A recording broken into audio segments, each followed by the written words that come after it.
North Korean leader Kim Jong Un has unveiled a new naval destroyer, claiming it as a significant advancement toward his goal of expanding the operational range and preemptive strike capabilities of his nuclear-armed military, state media said Saturday. According to Associated Press, North Korea's state-run Korean Central News Agency said Kim attended the launching ceremony for the 5,000-ton warship on Friday at the western port of Nampo. Kim framed the arms buildup as a response to perceived threats from the United States and its allies in Asia, who have been expanding joint military exercises amid rising tensions over the North's nuclear program. He added that the acquisition of a nuclear-powered submarine would be his next big step in strengthening his navy. The new, multipurpose, destroyer, touted by state media as the first in a new class of heavily armed warships, is designed to handle various weapon systems, including anti-air and anti-naval weapons, as well as nuclear-capable ballistic and cruise missiles, Kim said. He said the destroyer will be handed over to the Navy early next year and begin active duty. Kim criticized recent efforts by the United States and South Korea to expand joint military exercises and update their nuclear deterrence strategies, portraying them as preparations for war. He vowed to respond decisively to this geopolitical crisis and ongoing developments, according to his speech carried by KCNA. South Korea's military didn't immediately comment on the North Korean claims about its new warship. North Korea's unveiling of the new warship follows its March revealing of a purported nuclear-powered submarine under construction. However, some experts question whether the impoverished and largely isolated nation could develop such advanced capabilities without foreign assistance.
Multiple protests were held in the Indian capital on Friday against the deadly attack in Indian-controlled Kashmir which killed at least 26 people, most of them tourists. According to Associated Press, protesters gathered in New Delhi, where markets were shut in protest against the attack. They waved Indian flags and repeated chants of "Down with Pakistan."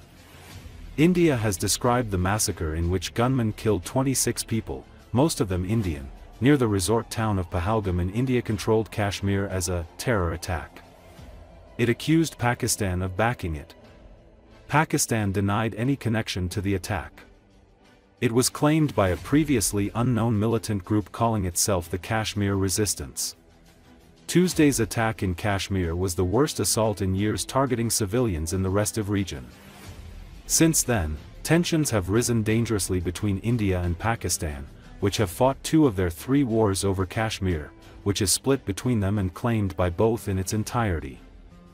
On Wednesday, India suspended a crucial water-sharing treaty that has withstood two wars between the countries and closed their only functional land border crossing. A day later, India revoked all visas issued to Pakistani nationals with effect from Sunday. Pakistan responded angrily that it has nothing to do with the attack, and cancelled visas issued to Indian nationals, closed its airspace for all Indian-owned or Indian-operated airlines and suspended all trade with India. Nationals from both sides began heading back to their home countries through the Wagah border near Pakistan's eastern city of Lahore on Friday. Islamabad also warned that any Indian attempt to stop or divert the flow of water would be considered an act of war. The suspension of the water treaty could lead to water shortages at a time when parts of Pakistan are already struggling with drought and declining rainfall.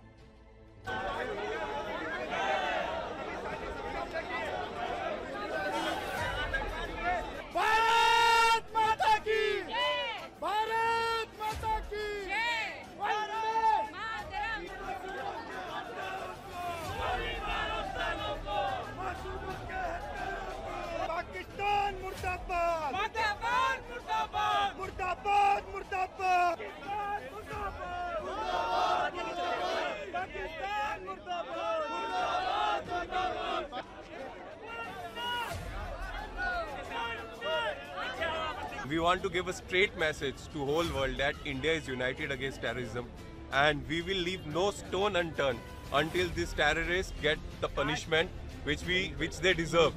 For this, for the unity of the nation, and for a proper retaliation must be given from the Indian army.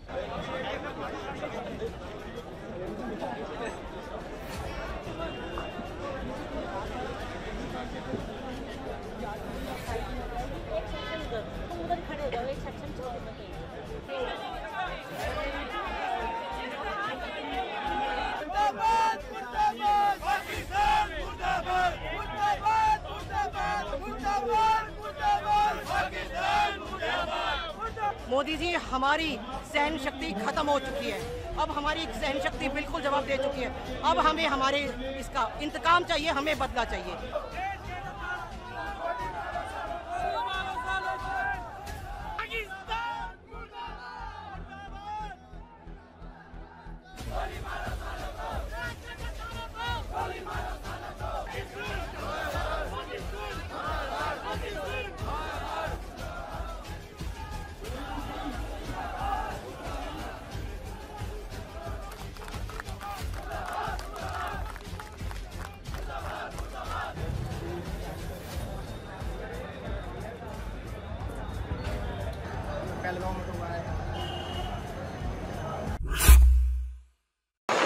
U.S. Central Command demonstrated continuous 24/7 operations against Iran-backed Houthis from USS Carl Vinson and USS Harry S. Truman. The USS Carl Vinson, which is armed with F-35C stealth warplanes, is now working alongside the USS Harry S. Truman in the region, U.S. Central Command said. The Pentagon announced recently that it was increasing the number of American carriers in the Middle East to 2, after launching the latest round of its air campaign against the Iran-backed Houthis in March in a bid to end the threat they pose to civilian shipping and military vessels in the region. Despite the strikes, the Houthis, who control large swathes of Yemen and have been at war with a Saudi-led coalition backing the internationally recognized government since 2015, have continued to claim attacks against both U.S. vessels and Israel. Houthi attacks have prevented ships from passing through the Suez Canal, a vital route that normally carries about 12% of the world's shipping traffic, forcing many companies into a costly detour around the tip of southern Africa. The United States first began conducting strikes against the Houthis under the Biden administration, and President Donald Trump vowed last week that military action against the rebels would continue until they are no longer a threat to shipping.